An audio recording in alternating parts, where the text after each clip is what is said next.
굿모닝, 좋은 아침입니다. 오늘은 1월 11일 토요일입니다. 오늘도 말씀과 함께 또 새로운 한 날을 시작하시는 여러분들의 삶 가운데 넘치는 하나님의 은혜와 평강이 함께 하시길 기도하겠습니다.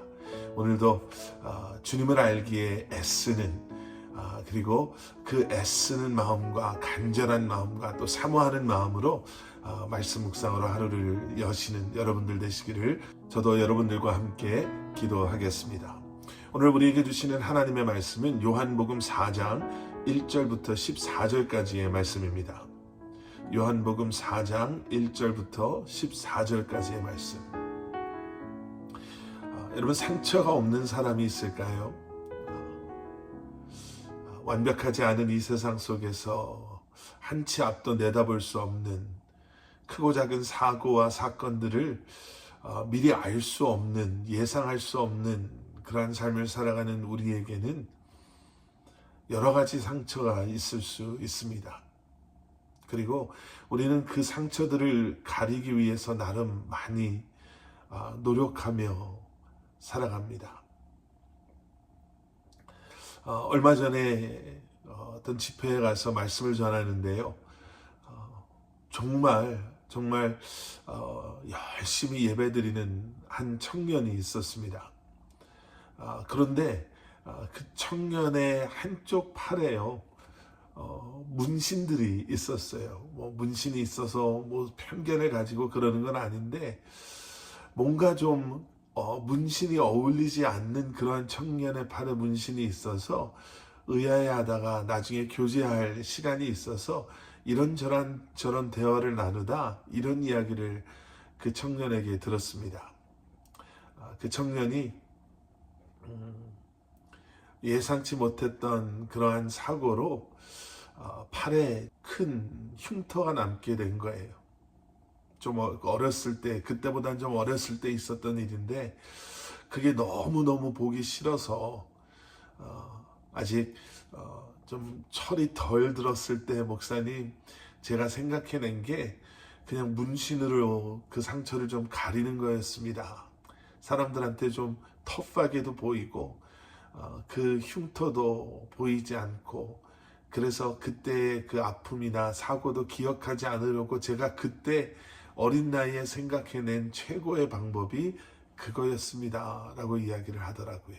지금은 많이 후회합니다 라고 이야기를 하고요.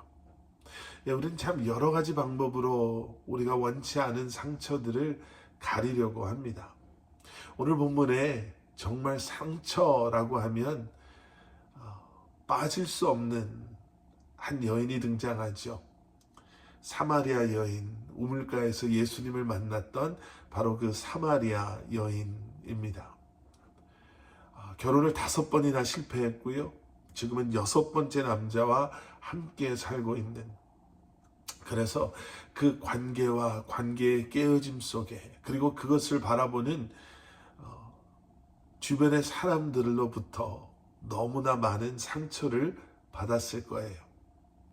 사람들을 피해야만 했기에 아무도 물을 뜯어 나오지 않는 너무너무 더운 그 시간에 혼자 물을 기르러 나오는 그러한 수고와 열심을 우리는 보면서 이 여인이 자신의 상처에 묶여있지 않기 위해서, 아니면 자신의 상처를 감추기 위해서 정말 열심히 살았다 라고 한번 추측해 볼 수 있을 것 같습니다.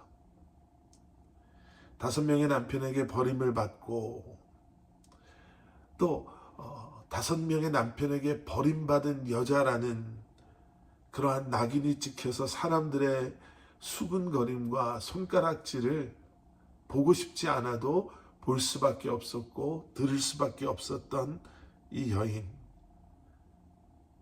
그런데 바로 이 여인에게 예수님께서 찾아오시죠. 말씀드린 대로 사람들의 눈을 피해 아무도 오지 않을 그 시간에 물을 기르러 왔던 그 여인에게 예수님께서 다가가셔서 예수님께서 그 여인에게 물을 달라고 하십니다. 예수님을 본 여인이 예수님께 묻죠. 9절 말씀입니다.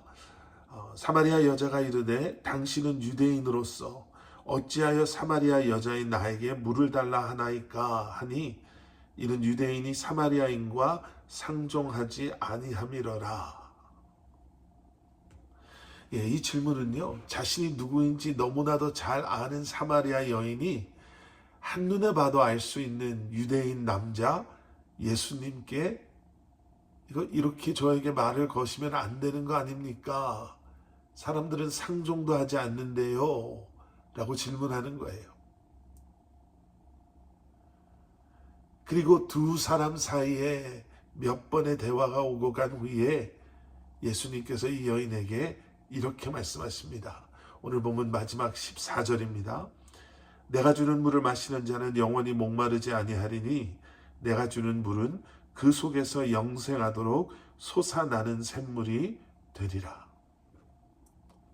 부끄러움을, 또 누구에게도 보여주고 싶지 않은 상처를 감추기 위해서 열심히 살아온 이 사마리아 여인에게 5번을 결혼하고 6번째 남자와 살고 있으면서도 해결되지 않는 무언가 마음의 공허함, 외로움, 사람들의 그 수군거림과 손가락질, 이것을 피해서 또 자신의 그러한 아픔을 감추기 위해서 나름대로 열심히 살았던 이 여인에게 예수님께서는 진정한 생명은, 영원한 생명은 나에게 있다라고 말씀하시는 거예요. 이 말씀에 이 여인의 인생이 바뀝니다. 사랑받기 위해서 5번이나 이혼을 하고 6번째 남자와 살고 있지만, 또 그렇게 지나오면서 그 안에 쌓여있는 아픔과 외로움과 상처와 부끄러움을 감추기 위해서 사람들을 피해, 사람들의 눈을 피해 나름 최선을 다해 살아왔지만 여전히 지치고 외롭고 피곤한 인생이었는데 예수님께서는 영생의 샘물을 주시겠다라고 말씀하시는 거예요. 여러분, 참된 삶의 비결은 우리의 열심과 노력에 있지 않습니다. 또 이렇게 말하면 그러면 열심히 안 살아도 되는 겁니까? 라고 혹시라도 생각하실 분들이 계실지 몰라서 말씀드리는데요. 열심히 살지 말라는 것이 아니에요. 잘못된 길에 들어서 열심히 간다 하면 결국은 열심히 잘못된 목적지를 향해 가는 것밖에 되지 않습니다. 우리는 참된 삶의 비밀이, 열쇠가 예수 그리스도에게 있음을, 예수 그리스도를 만나고 예수 그리스도를 바라보고 예수님과 함께하는 삶이 진정한 삶, 참된 삶이라는 것을 잊어서는 안 될 것입니다. 나의 연약함을 아시고 나의 상처와 부족함을 아시는, 그래서 나에게 참된 생명과 영생을 허락하시는, 참된 생명과 영생의 주인이신 예수 그리스도께 나아가시는, 그리고 그분의 뜻 가운데 순종하며 살아가시는 저와 여러분들이 되시기를, 또 매일매일 솟아나는 생수를 경험하는, 다시 한번 겸손히 주님을 구하며 주님께 나아가는 저와 여러분들이 되시기를 주님의 이름으로 간절히 축원합니다. 함께 기도하시겠습니다. 사랑의 아버지 하나님, 주님 감사합니다. 열심히 최선을 다해 살아가는 우리가 잘못된 목적지를 향해 열심과 최선을 다하는 것이 아니라 예수 그리스도와의 만남을 통해, 예수 그리스도와의 동행함을 통해 우리에게 허락하신 그 생명의 길, 영생의 길, 그 길을 가게 하여 주시옵소서. 예수 그리스도 이름 받들어 간절히 기도드렸사옵나이다. 아멘.